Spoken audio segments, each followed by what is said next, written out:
বাংলাদেশের ফুটবলে এই মুহূর্তে কান পাতলে আপনি শুধুমাত্র একটা নামই শুনবেন, একটা নামই আসলে উচ্চারিত হচ্ছে সবখানে, এবং সেই নামটা হচ্ছে হামজা চৌধুরী।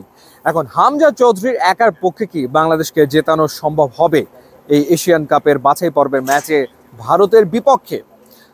ঠিক এরকম একটা প্রশ্নই আসলে করা হয়েছিল ভারতের কোচ যিনি রয়েছেন মানোলো মার্কোয়েস তাকে, এবং তিনি কিন্তু বলেছেন যে আসলে একার পক্ষে কোনো কিছু করা সম্ভব না, কারণ ফুটবল দিন শেষে তো টিম গেম। তো সেই ক্ষেত্রে আসলে অতিরিক্ত এই যে হামজা চৌধুরীর নির্ভরতা, সেটা আসলে বাংলাদেশ দলের জন্য স্বস্তিদায়ক নাকি খানিকটা অস্বস্তিকর? এই অতিমাত্রায় হামজা চৌধুরীর নির্ভরশীলতা বাংলাদেশকে আবার ডোবাবে না তো ম্যাচে? কারণ দেখা গেল যে যখনই যার পায়ে বল যাচ্ছে তিনি আসলে যদি মাঠের ভেতরে হামজা চৌধুরীকে খুঁজে বেড়ান, তো সেই ক্ষেত্রে আসলে কোচের যে পরিকল্পনা সেটার কি সঠিক বাস্তবায়ন আসলে বাংলাদেশের ফুটবলাররা করতে পারবে? এক্ষেত্রে খুব ইন্টারেস্টিং আমার কাছে মনে হচ্ছিল যে সবশেষ যে বিশ্বকাপ আমরা দেখলাম 2022-এর কাতার বিশ্বকাপ, সেখানে আর্জেন্টিনা টিমটা মূলত কিন্তু লিওনেল মেসিকে কেন্দ্র করে গড়ে তোলা, এবং যেখানে দিবালাকেও আসলে সুযোগ সেভাবে করে দেওয়া হয়নি, কারণ লিওনেল মেসিকে কেন্দ্র করে গড়ে তোলা একটা দল। কিন্তু সেই বিশ্বকাপে মেসি কেন্দ্রিক আর্জেন্টিনা হলেও আমরা হঠাৎ আবিষ্কার করলাম যে ম্যাক অ্যালিস্টার দুর্দান্ত পারফর্ম করছে। বিশ্বকাপের আগে ম্যাক অ্যালিস্টারকে আসলে কজন চিনতো, কারা চিনতো? কিংবা গুরুত্বপূর্ণ সময় আমরা দেখলাম এনজো ফার্নান্দেজ, তিনি আসলে গোল করে বসলেন, বা এনজো ফার্নান্দেজও কিন্তু তার আগ পর্যন্ত ওরকম বড় নাম না।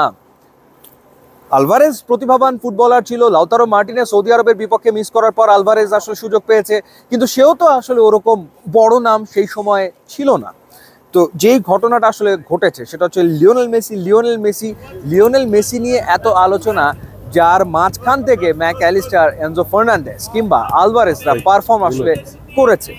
এখন সেই ঘটনাটা যদি ঘটে বাংলাদেশের ক্ষেত্রে, এবং হামজা চৌধুরীর উপস্থিতি ডেফিনেটলি গোটা দলকে তো মোটিভেটেড করছে, কিন্তু সেই ক্ষেত্রে পারফর্ম কিন্তু বাকিদেরও করতে হবে। পারফর্ম করতে হবে রাকিবকে, পারফর্ম করতে হবে ফাহিমকে, পারফর্ম করতে হবে যদি সুযোগ আসে মোরসালিনকে, কিংবা পারফর্ম করতে হবে মাঝ মাঠে হৃদয়কে কিংবা জামাল ভুঁইয়াকে। তাহলেই দেখা যাবে বাংলাদেশ আসলে রেজাল্ট পাবে। তো এখন এই আলোচনাটা চলমান রয়েছে যে অতিরিক্ত হামজা চৌধুরীর নির্ভরতায় হিতে না আবার বিপরীত হয়, সেই ঘটনাটা আবার না ঘটে। কিন্তু আমার মনে হয় যে ডেফিনেটলি বাংলাদেশ অনেক বেশি চার্জড আপ থাকবে, প্লেয়াররা অনেক বেশি মোটিভেটেড থাকবে, এবং এই মোটিভেশনটাই বাংলাদেশের সবচেয়ে বড় শক্তি হয়ে মাঠে উপস্থিত থাকবে ইন্ডিয়ার বিপক্ষে।